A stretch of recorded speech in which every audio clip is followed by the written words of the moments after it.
Nous traversons épreuve sur épreuve. Et c'est l'ennemi qui en est la cause. Le Seigneur ne nous en protège pas. Mais dans l'épreuve, nous apprenons à mieux connaître la vraie puissance de notre Dieu.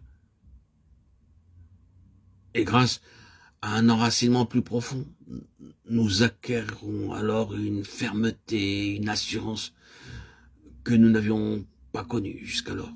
Dieu est à la recherche d'un peuple qui ne puisse pas être ébranlé, contre lequel l'enfer, malgré toutes ces démonstrations d'arrogance et d'orgueil, doit s'avouer impuissant. Le reste poussera encore des racines par-dessous. Oui, c'est de cela que Dieu a besoin. Dieu nous compare à des plantes. De quelle nature est la sève dont nous vivons? Devenue une même plante avec lui par une mort qui ressemble à la sienne. Telle est la déclaration de l'apôtre. Car si nous sommes devenus une même plante avec lui par une mort qui ressemble à la sienne, nous le serons aussi par une résurrection semblable. Si souvent, c'est l'ennemi qui est l'occasion de notre identification plus complète avec Christ dans sa mort, ses assauts, ses provocations, ses accusations, tout. Ce n'est pas Dieu qui est la source du mal, mais il le permet. Comment donc le Seigneur a-t-il pu permettre cela dans ma vie? Tel est bien souvent le cri de nos cœurs.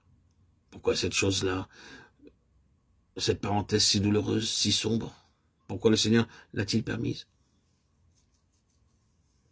Il aurait pu l'empêcher. Pourquoi? C'est grâce à cette chose-là que nous sommes devenus une même plante avec le Seigneur, Jésus dans sa mort. C'est grâce à elle que nous avons vu plus que jamais auparavant s'épuiser les dernières ressources de notre vie personnelle. Oui. Et parce qu'il en était ainsi, nous avons aussi connu le Seigneur comme nous ne l'avions jamais connu jusque-là. Et nous occupons maintenant une position telle qu'il ne sera pas si facile à l'ennemi de nous ébranler la prochaine fois. C'est dans ces chemins douloureux, dans ces expériences de mort que Dieu manifeste sa souveraineté.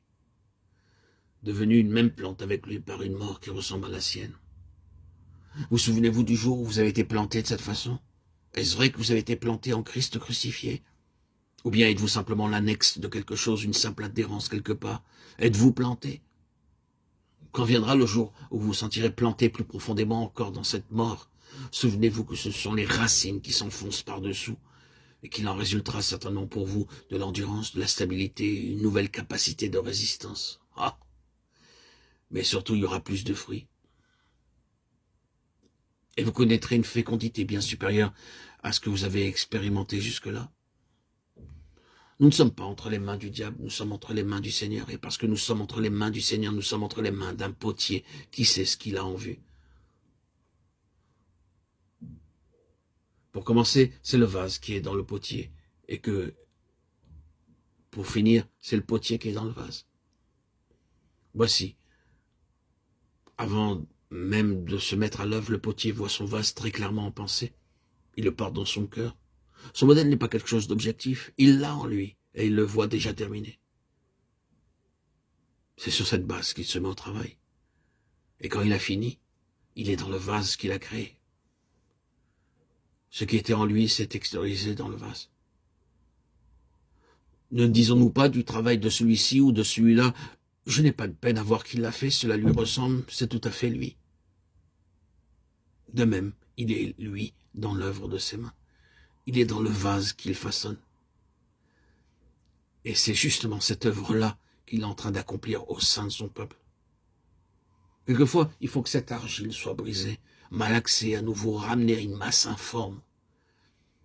Elle ne fait pas apparaître tout ce qu'il avait voulu qu'elle manifestât. Elle présente des défauts, des fissures, il la brise alors et la réduit à rien. Mais c'est pour recommencer, c'est pour parvenir à un degré supérieur de perfection. C'est pour avoir un vase dans lequel il se retrouve lui-même.